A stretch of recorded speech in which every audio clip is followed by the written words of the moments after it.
ओम।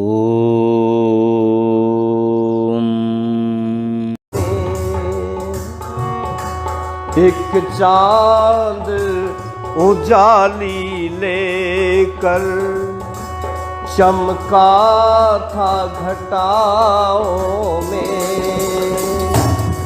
सदियों से गुमराहों में मिल रोशनी राहों में।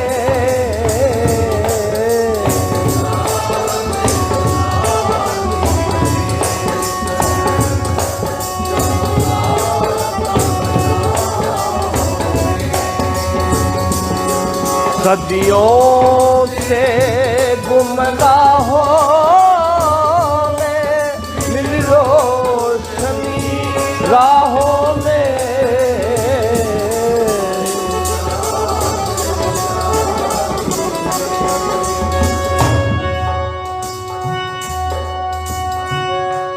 आते ना अगर स्वामी मर जाते तबाह होकर, आते ना अगर स्वामी मर जाते तबाह होकर। परेशान थे गुलामी की, परेशान थे गुलामी की, जंजीर थी पाँवों में।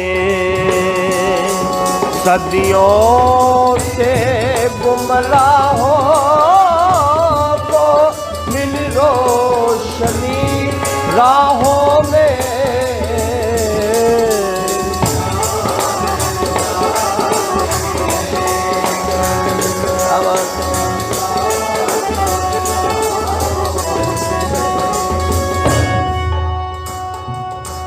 कितने ही लोगों ने तलवार के डर से या लालच में अपने धर्म का परिवर्तन कर दिया था। बिछड़ चुके थे हमारे भाई हमारे से।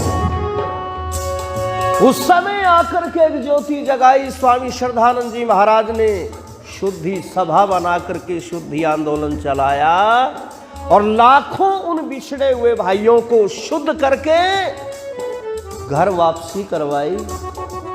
ये काम करने वाला महाभारत के पश्चात इस्लामिक राज्य के बाद में जो हमारे भाई धर्म परिवर्तन कर चुके थे, उनको वापिस अपने घर में लाने वाला कोई मनीषी पैदा हुआ तो उनका नाम था स्वामी श्रद्धानंद जी महाराज।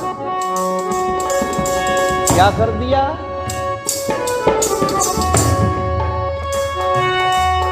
उजड़ा था यह गुलशन, गुलशन, गुलशन। उजड़ा था यह गुलशन, जुल्मों की आंधियों से। उजड़ा था यह गुलशन,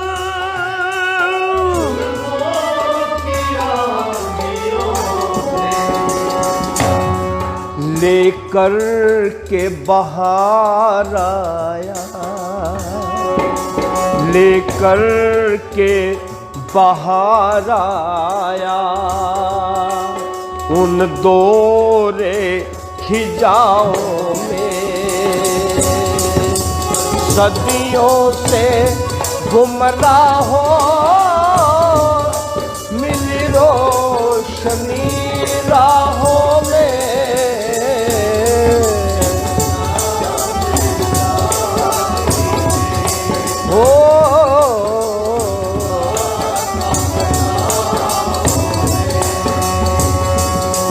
सदियों से गुमराहों को मिल रोशनी राहों में।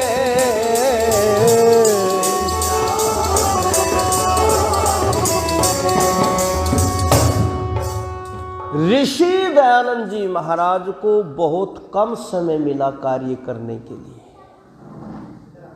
59 वर्ष की आयु में लोगों ने उनका जीवन छीन लिया भी, धर्मियों ने।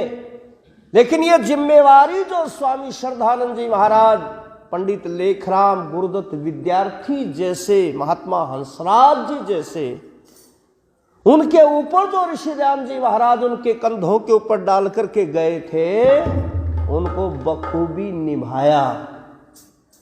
जिस समय मुंशीराम ने सोचा कि देश के अंदर बेटियों को कोई नहीं पढ़ाता, विशेष करके हिंदू जाति में, देखो दूसरे लोग पढ़ाते थे, ईसाई लोग, मुसलमानों में तो बहुत दिन के बाद में शिक्षा चली है, लेकिन हिंदुओं के अंदर कोई बेटियों को नहीं पढ़ाता था, अनपढ़ रखते थे। मुंशीराम ने सोचा कि इन बेटियों को क्यों ना पढ़ाया जाए। और एक दर्द तो उस दिन हुआ जिस दिन अपनी बेटी को, ईसाई स्कूल खुले हुए थे, उस ईसाई स्कूल के अंदर से अपनी बेटी वेदवती को जब घर में घुस करके ये कहते हुए सुना, ईसा ईसा बोल तेरा क्या लगता है मोल, ईसा मेरा राम रमैया, ईसा मेरा कृष्ण कन्हैया। मुंशीराम ने सोचा, रे मुंशीराम तो आर्य समाजी बना फिरता, पर तेरी बेटी तो ईसाई बन गई। अगर ये ईसाई बन गई तो तेरा आर्य समाजी बनने का फायदा क्या है।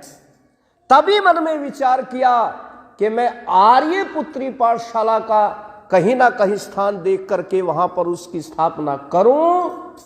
कोई जालंधर शहर में उनको जगह देने के लिए तैयार नहीं हुआ,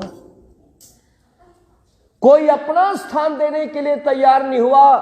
तो कहते हैं मुंशीराम ने अपने ही मकान के अंदर पुत्री पाठशाला खोल करके वहां पर इस काम की शुरुआत की। पर शुरुआत तो कर दी, कोई अपनी बेटियों को पढ़ाने के लिए तैयार नहीं हुआ। सुनो बेटा, ये मोबाइल फिर देखियो बाद में तुम। तो अपनी बेटियों को कोई वहां पर भेजने के लिए तैयार नहीं हुआ, तो उस समय खुद की अपनी दोनों बेटियों को लेकर के बैठे, वेदवती और सत्यवती को। और 1 वर्ष के बाद देखो जादू सर के ऊपर चढ़ करके कैसे बोला। 1 वर्ष के बाद जब जालंधर आर्य समाज का जलसा हुआ, तो उस मंच के ऊपर बैठ करके मुंशीराम की दोनों बेटियों ने वेद मंत्र बोले अपने मुख से, ईश्वर भक्ति के गीत सुनाए। तो लोग आए कुछ नजदीक उनके लगे और आकर के कहते, मुंशीराम तू हमारी बेटियों को ऐसा बनाना चाहता है।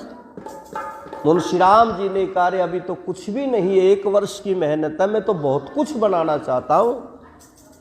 तब लोगों ने अपनी बेटियों को वहां पर उस विद्यालय के अंदर भेजना शुरू किया।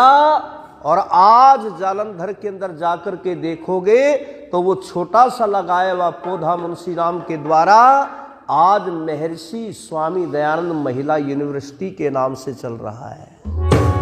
तो ये जो मेरी पढ़ी लिखी बेटियां बैठी है, बहनें बैठी है ना, कन्याएं बैठी है, तो बेटा आपको पता नहीं होगा कि सबसे पहले आपको पढ़ाने की शुरुआत किसने की है। वो पढ़ाने की शुरुआत करने वाले ये सन्यासी थे स्वामी श्रद्धानंद जी महाराज। इसलिए याद करो उन्होंने क्या क्या किया। तीसरी बात में और सुनिए,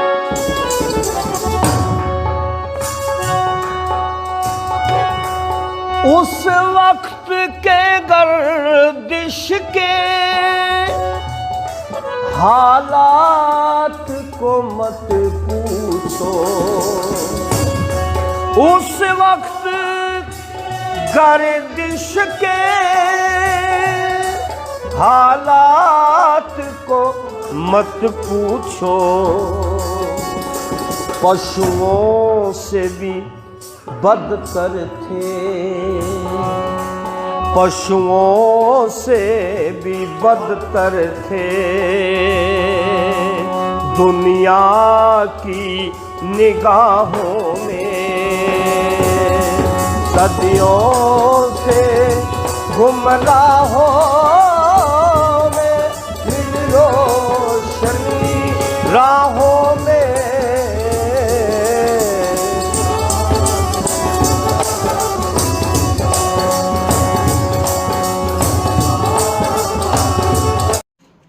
वैदिक सिद्धांतों को, वैदिक भजनों को, वैदिक ज्ञान को प्राप्त करने के लिए आप वैदिक राष्ट्र यूट्यूब चैनल को सब्सक्राइब करें, लाइक करें और अपने कमेंट्स सुझाव देते रहें।